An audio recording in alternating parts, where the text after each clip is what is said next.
Imagina só ter exatamente 60 segundos para evitar que aquele seu melhor talento da equipe, tipo, tenha um colapso por estresse e peça demissão. Nossa, 60 segundos. É praticamente nada. A base da nossa emissão de hoje se apoia justamente nessa promessa.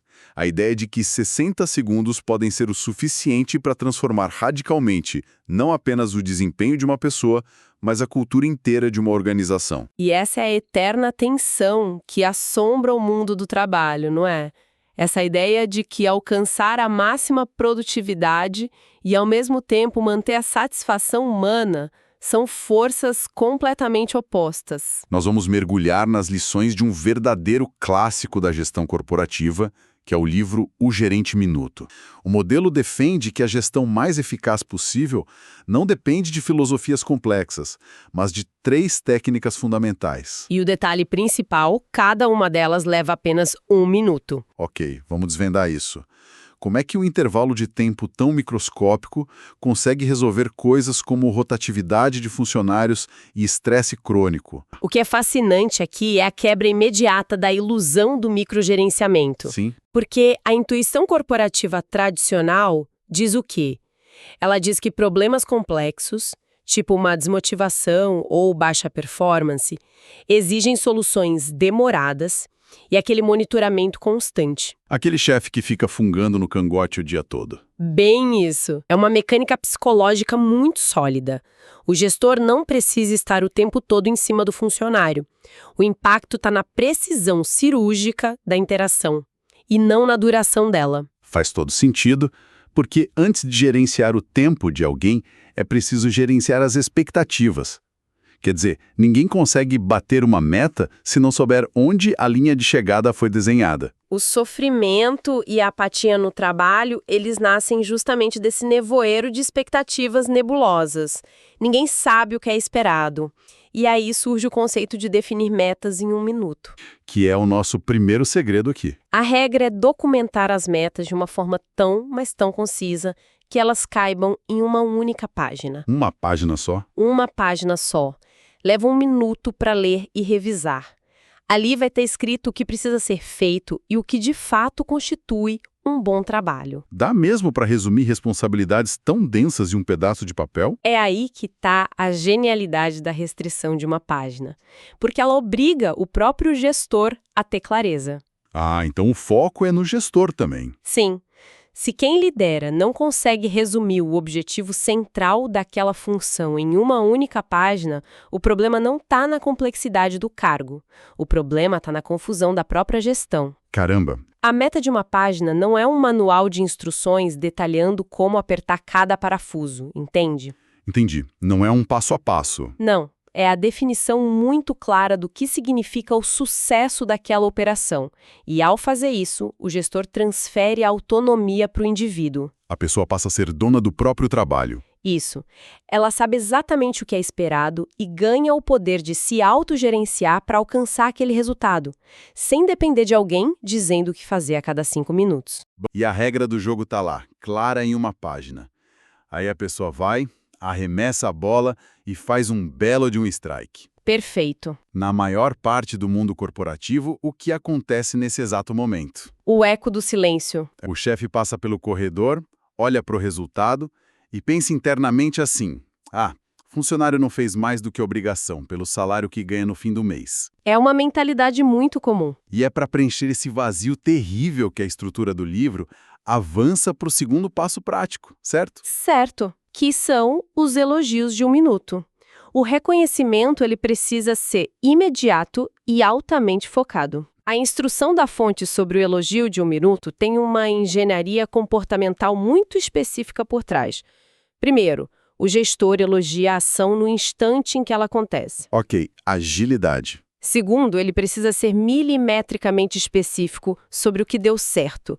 Não é dar um grito de mandou bem na saída do elevador. Não é um tapinha nas costas genérico. Não. É virar e dizer, olha, a forma como aquele relatório financeiro detalhou a perda de margem de lucro no 3º trimestre foi excepcional e poupou 3 horas da nossa reunião. Nossa, é muito direto ao ponto. E logo depois dessa especificidade toda, veio uma instrução que eu, particularmente, considero a mais difícil de ser aplicada na correria do dia a dia. A pausa. Sim, o gestor expressa como aquela ação ajuda a empresa e, então, ele precisa fazer uma pausa, ficar em silêncio absoluto por alguns segundos. Parece estranho, mas a psicologia explica o poder dessa pausa. Quando nós estamos processando informações verbais, o nosso cérebro está 100% focado em decodificar a linguagem. Entendi. Processando as palavras. Isso. Então, se o gestor continua falando, emendando aquele elogio já com a próxima tarefa do dia... A emoção passa batido. Exatamente, a emoção não tem espaço para sentar. O silêncio forçado interrompe o fluxo cognitivo de novas informações. Ele cria um vácuo. E o que preenche esse vácuo é o peso do elogio. O peso emocional do reconhecimento. É nesse instante de silêncio que o indivíduo realmente internaliza o fato de que fez um trabalho excelente. Ele sente o impacto positivo da própria competência. Incrível. E a fonte também menciona que, dependendo da intimidade, do contexto da empresa, rola até um contato físico, tipo um aperto de mão ou um toque no ombro, para ancorar essa validação no mundo físico. A gente não corre o risco de esbarrar na famosa positividade tóxica. Para quem está acompanhando a gente lidera equipes, pensem na última vez que vocês receberam um elogio que soou como se a pessoa tivesse apenas, marcando um cheque na lista de tarefas do dia. É péssimo. Isso gera cinismo, não gera motivação nenhuma. Pois é. Mas o material original antecipa esse risco. E eles propõem uma mudança de paradigma que dissolve totalmente essa sensação de falsidade. Como eles fazem isso? Pensa na gestão clássica. Ela treinou gerações de líderes para serem investigadores de falhas, né? Sim, o chefe que só aparece para apontar o dedo. Exato. O gestor tradicional caminha pela empresa procurando ativamente o que está quebrado, quem chegou atrasado, qual vírgula está fora do lugar num texto. O modelo do gerente minuto inverte essa lente. Eles procuram o acerto. O trabalho do líder passa a ser flagrar as pessoas fazendo algo certo. Pegar no flagra mesmo, mas pelo lado positivo. Ah, entendi. Quando o líder está ativamente procurando acerto, a positividade deixa de ser tóxica ou inventada porque ela está ancorada em um fato inegável. A especificidade do elogio é o grande antídoto contra a falsidade. Porque não tem como você ser super específico sobre algo que não aconteceu de verdade. Exatamente. Se você detalha o que a pessoa fez, é porque você realmente prestou atenção. Faz todo sentido. Mas assim, a realidade é que o ser humano é falho, né? Mesmo com expectativas cristalinas e reconhecimento frequente, erros acontecem. Prazos são perdidos, clientes são mal atendidos, e se o modelo é todo baseado em construir confiança e autonomia através desses elogios rápidos, como que a gente corrige uma falha grave sem implodir tudo que foi construído? Porque, convenhamos, destruir a autoconfiança de alguém também leva apenas 1 minuto. É exatamente por isso que a correção de rota precisa ser tão metódica quanto o reconhecimento. E aí entra a repreensão de 1 minuto. O terceiro segredo. Ele mesmo. Essa repreensão segue regras muito rígidas de engajamento. O alicerce disso já é construído lá no dia zero. Como assim no dia zero? As pessoas são avisadas com antecedência que elas vão receber feedback imediato, tanto para o bem quanto para o mal. Então não tem emboscada ou surpresa desagradável no fim do mês. Quando o erro acontece, a intervenção é feita na hora. Para dar um contorno mais palpável a isso, eu gosto muito de pensar na analogia do fogão quente, que aparece quando a gente estuda esse tema. Essa analogia é perfeita. É muito boa. Quando alguém encosta a mão num fogão quente, a resposta é instantânea. A queimadura não espera das 5 da tarde para aparecer. Você sente na hora? Na hora. E a dor é completamente específica à ação de tocar o metal fervente. Mas o ponto mais importante de todos, o fogão não guarda rancor. Não mesmo. Ele não vai queimar a pessoa no dia seguinte só porque ela errou no dia anterior.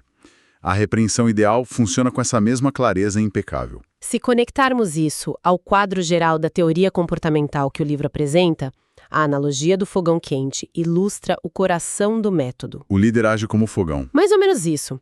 O gestor aborda o funcionário, aponta especificamente o erro, compartilha os seus próprios sentimentos de frustração com total franqueza e, Adivinha? Faz a pausa silenciosa de novo. Novamente, o silêncio. Só que o silêncio aqui serve para dar peso à gravidade da situação. Ele permite que a pessoa absorva a falha sem tentar se justificar na hora. Mas a intervenção não termina na dor da queimadura, certo? Porque tem o resgate. A segunda metade desse minuto muda o tom completamente. Exato. Há uma transição que é vital para o processo não virar um massacre. Após esse peso do silêncio, o gestor reafirma o valor daquela pessoa para a equipe e para a empresa. Ele lembra que a pessoa é importante. Sim, a mensagem transmitida é muito profunda. A ideia é, nós não somos o nosso comportamento. Ah, isso é chave. A separação total entre a identidade da pessoa e a falha operacional que ela cometeu. Exatamente. Dizer, olha, este relatório está inaceitável e isso me deixa muito preocupado, foca 100% no desempenho. Mas dizer, você é desatento e não serve para esse trabalho, ataca a dignidade. É a diferença entre criticar o trabalho e humilhar o profissional. E preservar o respeito pela pessoa enquanto se ataca o problema é o que previne aquela espiral de desmotivação crônica. E tem a regra de ouro irrenunciável de tudo isso. Depois que a conversa acaba, o assunto morre ali, ponto final. Acabou. O erro não vira piada corporativa, não é usado como chantagem emocional no futuro, bola pra frente. Bom, na teoria, essa tríade parece uma sinfonia imbatível, né? Metas claras, reforço positivo cirúrgico e limites respeitosos imediatos. O problema das sinfonias perfeitas é que elas exigem músicos muito afinados. E o mundo real não é tão afinado assim. Nem um pouco. Quando a gente pega esse modelo e joga no abismo da prática diária, no mundo caótico dos negócios, algumas rachaduras começam a aparecer. Com certeza. Os autores originais e críticos que vieram depois levantam dilemas bem pesados sobre a execução desse formato. A gente vê uns dados alarmantes na pesquisa para essa imersão. As empresas gastam de 50% a 70% do orçamento em salários, mas menos de 1% no treinamento dessas pessoas. O modelo do gerente minuto se propõe a ser esse treinamento constante no dia a dia. Mas, a gente precisa falar sobre a linha fina, quase invisível, entre aplicar uma técnica de gestão e exercer pura manipulação psicológica. Muito profundamente. O método, ele não é um truque de mágica que funciona de forma isolada. Não dá para só seguir o roteiro. Não. O pré-requisito absoluto para que esses elogios e repreensões de 60 segundos funcionem de verdade é o que os autores chamam de cuidado genuíno. Que é algo bem subjetivo, né? Muito. Se um líder só memoriza os passos e aí aplica as pausas de silêncio de forma calculada, só para gerar um desconforto, ou usa o contato físico de forma artificial para tentar extrair mais produtividade de equipe, percebe na hora. Vira teatro corporativo. Totalmente. A fonte define manipulação como ações das quais os indivíduos não estão cientes. Então, o método exige transparência total desde o início. Sem empatia verdadeira pelo desenvolvimento do outro, não funciona. E mesmo quando a intenção do chefe é boa, esse conceito de cuidado genuíno é complexo na prática. Liderar pessoas não é programar um algoritmo onde você aperta botões e sai o resultado perfeito. Exato. As críticas feitas ao modelo, que vêm de especialistas em liderança, focam justamente nessa necessidade de adaptabilidade. Autores da área de comportamento organizacional apontam que não existe uma ferramenta única capaz de resolver todos os atritos humanos no trabalho. Não é uma bala de prata. Não. Existem conflitos de interesse graves, quebras de ética ou defasagens técnicas que vão exigir muito mais do que 60 segundos para serem resolvidos.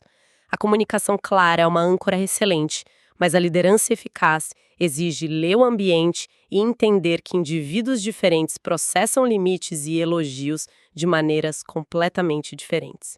Então, o que tudo isso significa, no final das contas? Se a gente fosse destilar tudo que discutimos aqui hoje para a nossa audiência. Eu diria que o impacto duradouro de O Gerente Minuto não reside na literalidade do tempo. Não é sobre o cronômetro. Não se trata de andar com um relógio na mão, tendo pressa para despachar as pessoas logo. Trata-se da consistência. A consistência da clareza ao se comprometer com metas enxutas. A consistência do reconhecimento também. Sim, criando o hábito de procurar ativamente o que as pessoas fazem de bom e celebrar isso no calor do momento.